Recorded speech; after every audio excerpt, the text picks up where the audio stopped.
Baik, selamat pagi semua. Kita bersyukur sekali lagi sebelum kita mendengarkan firman Tuhan, mari kita berdoa. Kami mengucap syukur sekali lagi Tuhan untuk segala kebaikan-Mu yang telah Engkau nyatakan bagi kami. Kami percaya hari yang baru, rahmat-Mu selalu baru. Dan kebaikan-kebaikan Tuhan juga selalu Tuhan nyatakan dalam hidup kami. Kami mau mendengarkan firman-Mu, biarlah kami boleh memiliki hati yang lemah lembut, yang mau diajar dan mau diubahkan oleh kebenaran firman-Mu. Datanglah kerajaan-Mu, jadilah kehendak-Mu dalam hidup kami. Haleluya. Amin. Ya, Bapak Ibu Saudara, tema bulan September adalah hidup sebagai warga surga dan tema untuk minggu ini adalah menyimpan harta di surga.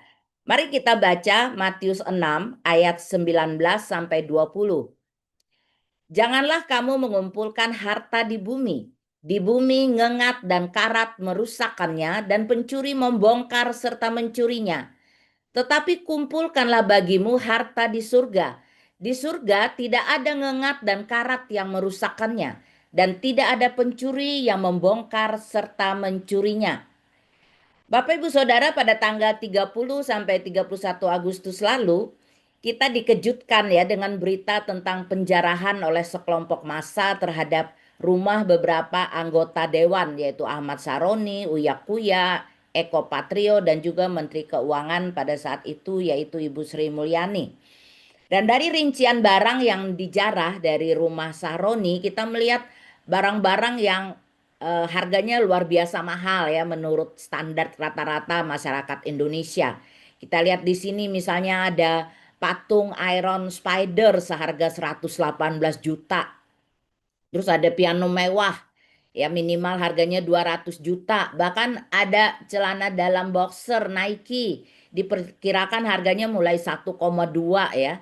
Terus ada jam tangan ini yang fantastik ya, Richard Mille itu estimasi sekitar 11,7 miliar.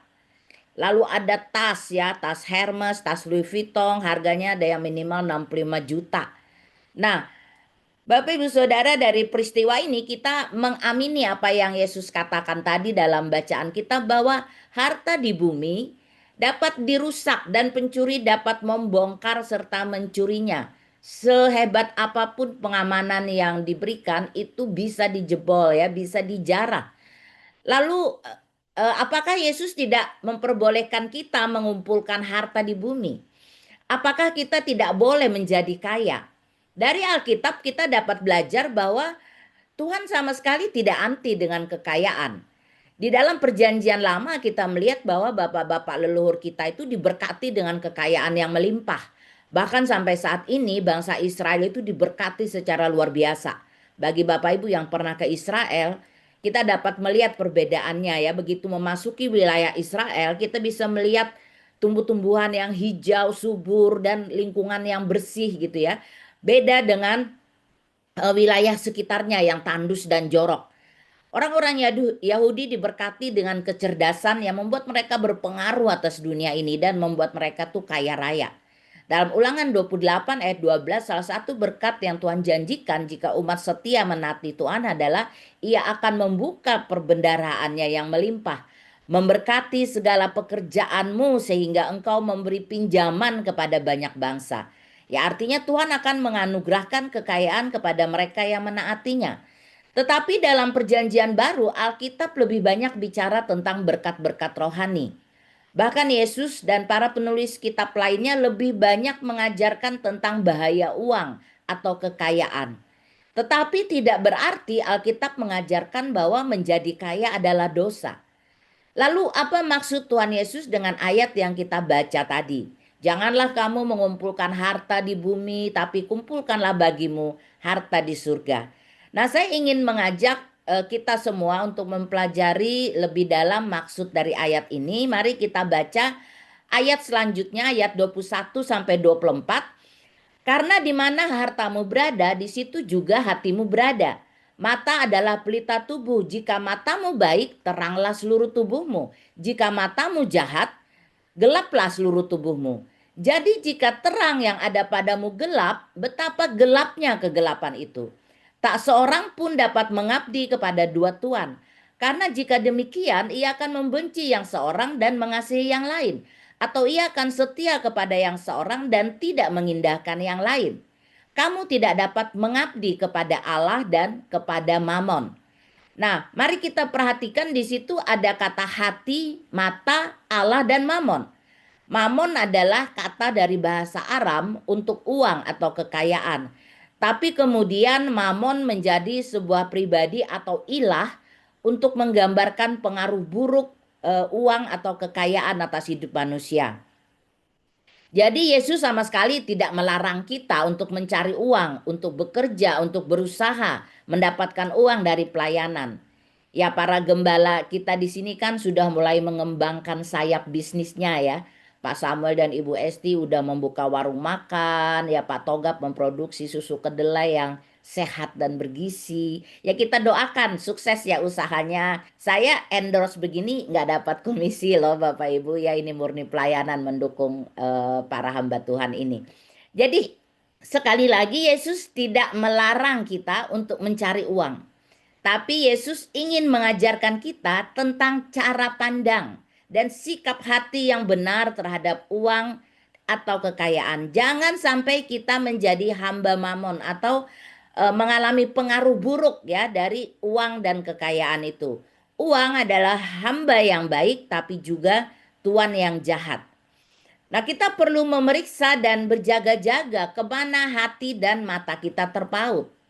Jika kepada mamon, apa yang terjadi Bapak Ibu? Kita tidak akan pernah puas. Pengkhotbah 5 ayat 10 berkata, siapa mencintai uang tidak akan puas dengan uang, dan siapa mencintai kekayaan tidak akan puas dengan penghasilannya. Ini pun sia-sia. Ya selalu merasa kurang, tidak cukup terus, bersungut dengan penghasilan suami, ia mengeluh, khawatir, akhirnya berutang sana sini, terjerat pinjol, mengemplang kartu kredit. Banyak orang yang kelihatannya rohani tapi tidak bijak mengelola keuangannya. Hal ini sebenarnya berasal dari sikap hati dan pandangan yang salah tentang uang. Ya, akhirnya mempengaruhi pengelolaannya. Kita tadi berdoa ya supaya kita diberi hikmat untuk mengelola keuangan kita dengan benar. Nah, cara kita mengelola apa yang Tuhan percayakan dalam hidup kita, baik itu waktu, uang, sebenarnya cerminan dari cara kita mengelola kehidupan kita. Kalau waktu atau keuangan kita kacau, maka sebenarnya hidup kita pun kacau. Kalau kita suami istri, saudara bersaudara, pelayan Tuhan ribut terus gegara uang. Maka uang itu telah menjadi ilah dalam hidup kita. Hati dan mata kita masih terfokus ke sana. Dulu saya sama Pak Nus pun sering ribut ya gegara uang. Tapi setelah terus-menerus diperbaharui hati dan mindsetnya dengan mindset kerajaan, kami tidak pernah lagi ribut soal uang. Nah, yang kedua menyimpang dari iman. 1 Timotius 6 ayat 10. Karena akar segala kejahatan ialah cinta uang. Sebab oleh memburu uanglah beberapa orang telah menyimpang dari iman dan menyiksa dirinya dengan berbagai-bagai duka. Ada sebagian orang yang mengejar uang sehingga tidak menuruti lagi atau tidak taat lagi pada firman. Lalu mereka tertimpa banyak penderitaan yang menghancurkan hati mereka. Itu kalau dalam bahasa Indonesia masa kini ya. Ada banyak orang Kristen yang melakukan praktek korupsi, manipulasi, mencuri, merampok, menjual narkoba, ya, menyelundupkan barang, bahkan jual diri, dan menghalalkan segala macam cara. Semuanya apa? Demi uang. Tapi orang-orang yang mengejar uang ini Alkitab katakan mereka tertimpa banyak penderitaan yang menghancurkan hati mereka. Masa depan hancur, keluarga hancur, kesaksian sebagai orang Kristen hancur. Ada orang yang kami kenal yang mendapatkan uang dengan cara yang haram ya. Akhirnya dia sakit-sakitan, menderita lama sampai akhirnya mati. Berarti perburuan yang sia-sia ya ternyata memburu uang ini. Lalu yang ketiga apa? Tamak. Lukas 12 ayat 15. Yesus berkata, berjaga-jagalah dan waspadalah terhadap segala ketamakan. Sebab walaupun seorang berlimpah-limpah hartanya, hidupnya tidaklah tergantung daripada kekayaannya itu. Mengapa orang tidak pernah puas dan mengejar uang dengan segala macam cara?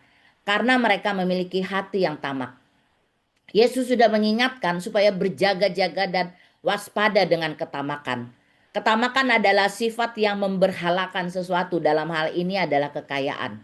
Dia menganggap hidupnya tergantung pada kekayaan itu. Dia berpikir semakin kaya dia, makin semakin berpengaruh, semakin berkuasa, semakin dihormati, semakin dihargai, semakin aman hidupnya.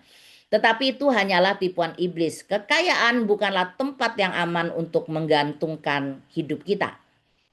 Nah, kita bandingkan ketika hati dan mata kita terpaut pada Allah.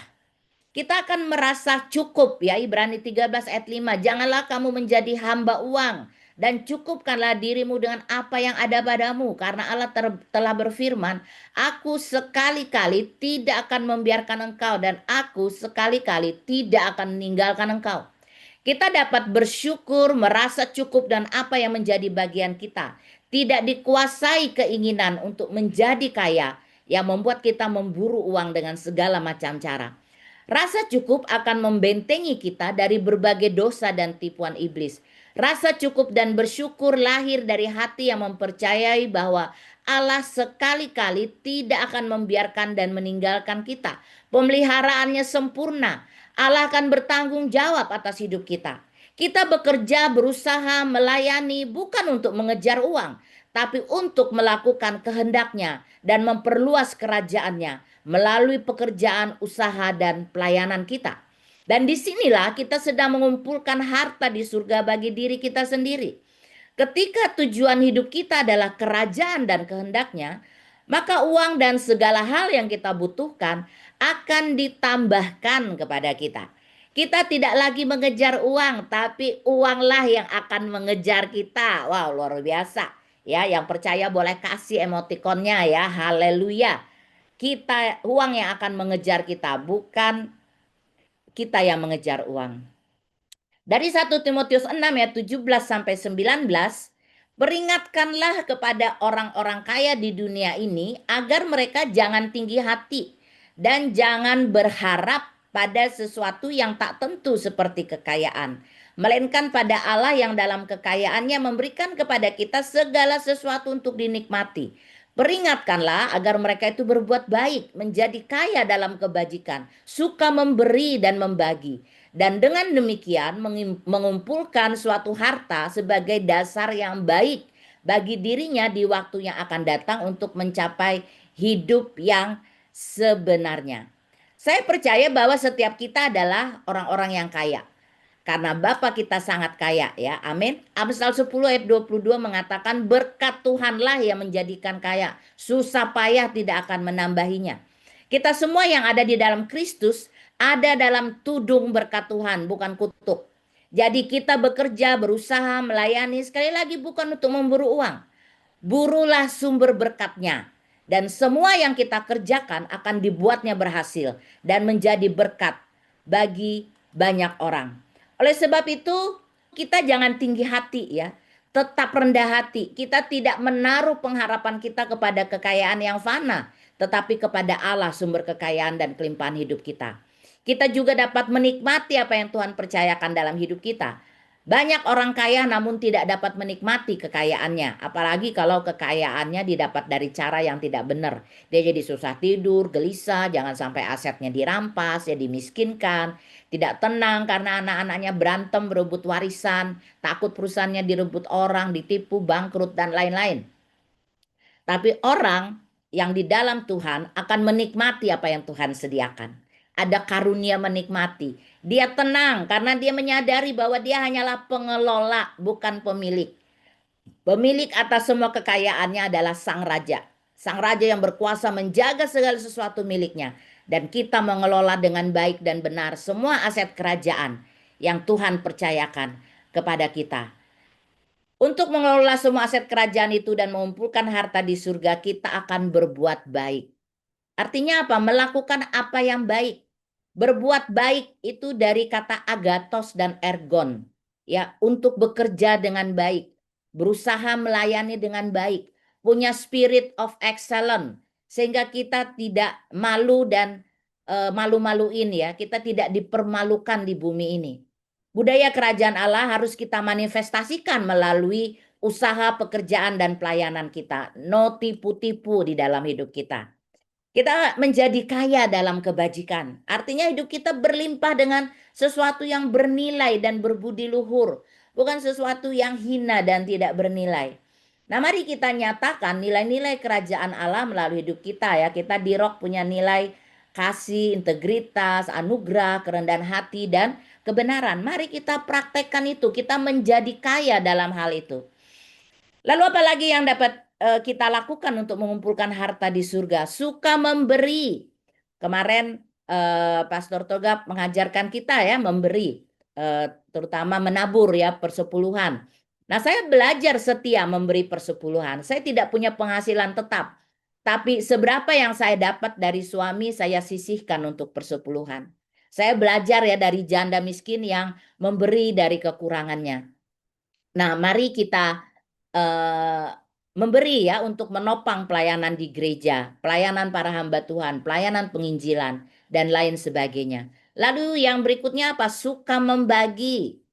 Ya, Pak Samuel jangan hanya membagi foto ikan bakar lewat WA ya Pak, kita butuh fisiknya. Ya, firman Tuhan berkata, iman tanpa perbuatan adalah mati.